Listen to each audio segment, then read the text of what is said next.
Hello. The recordings from last week have come through, and you get the feedback through email. So with each of those videos, of course, you will have gotten an email saying that great job, try thinking of this, or maybe you need to relax a little bit more, or maybe tighten up a little bit more. So all of you, of course, coming at it from different levels, you all have different unique things that you need suggestions and tips to help you learn this instrument, just like if you were going to learn any other instrument. So now you were concentrating, and the test was on being able to play for a long note for as long as you're able to, shooting for 15 to 20 seconds. And now when you hear didgeridoo being played, usually you hear certain rhythms. So a rhythm, of course, is a combination of short and long pitches to get something that hopefully is a little interesting. But in order to work towards that, we got to be able to kind of train the mechanisms and work on those, so you work on easy stuff so that you can do more difficult stuff later. So it's just like if you're a runner, you don't start running marathons until you've done a whole bunch of training. You do weights, you do all that other sort of stuff. So what we're going to do with the exercises is like doing the weight training or isolating certain things. Okay, so as you can see from the schedule, it is using the tongue to create rhythm. Now, when you're talking, consider this.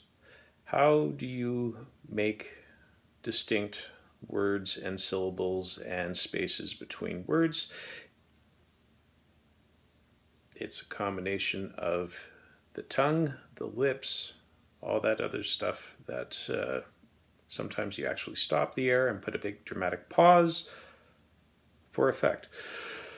But when you're playing an instrument, usually you do not do that. If I were to stop and put a pause between two notes, that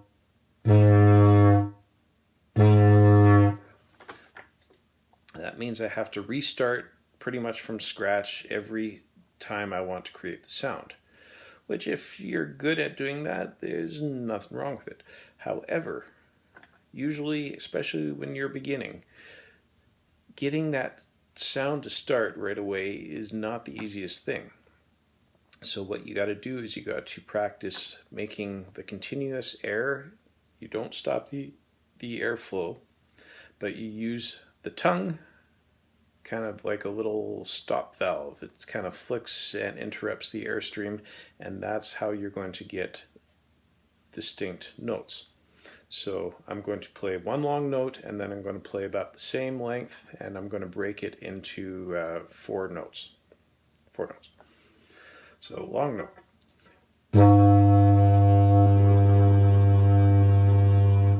So there's no break in there, and now I'm going to play about that same length, and I'm going to make four separate notes using just the tongue. It's going to be kind of flipping forward and interrupting the airstream.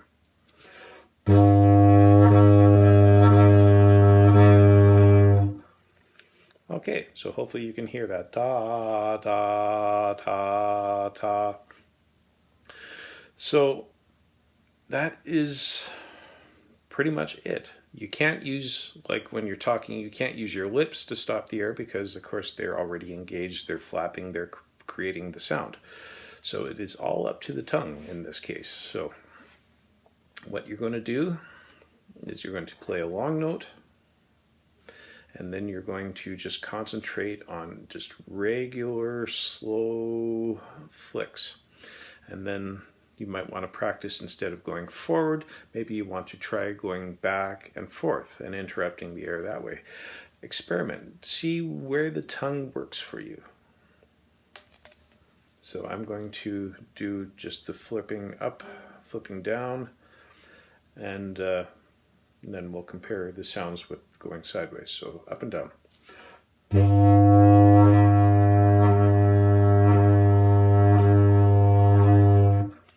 that's the forward, back, up and down type thing. Now I'm going to go side to side.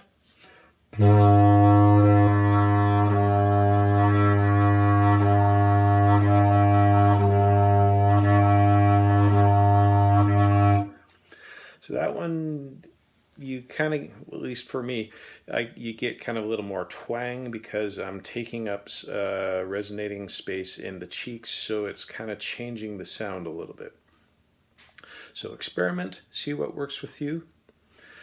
Practice slow, and then what I want you to work up to is something a little faster like this. So if your basic pulse was kind of what we were doing there, practice doing about 8 to 10 of those all in a row at about that speed. And then try going a little bit faster. So if this is the basic tempo, try doing twice as fast. And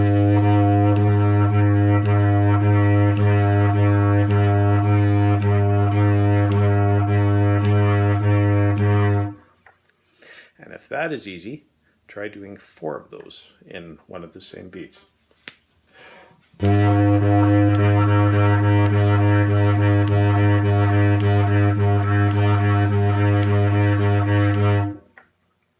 if that's easy, try doing 8.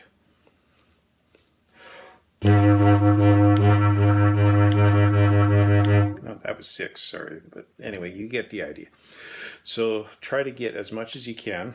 And even try going, flipping the front of the tongue in kind of what we would call the Spanish or the Italian R roll.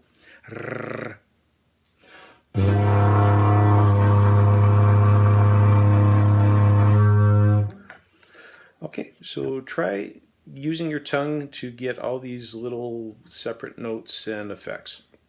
Okay, so that is what you need to practice this week, and like last week, try shooting for at least 10 to 15 minutes a day. You should be able to do that much. And if you can't go longer, fantastic. Do that, and then you have to sign up for a Zoom conference. So get on your webpage. Actually, you're on the webpage. You're watching this. So below there is the link to the sign-up sheet for that. So get on there, book a slot, and then I will see you and see how you're doing with this and with your buzzing. Okay? Have fun.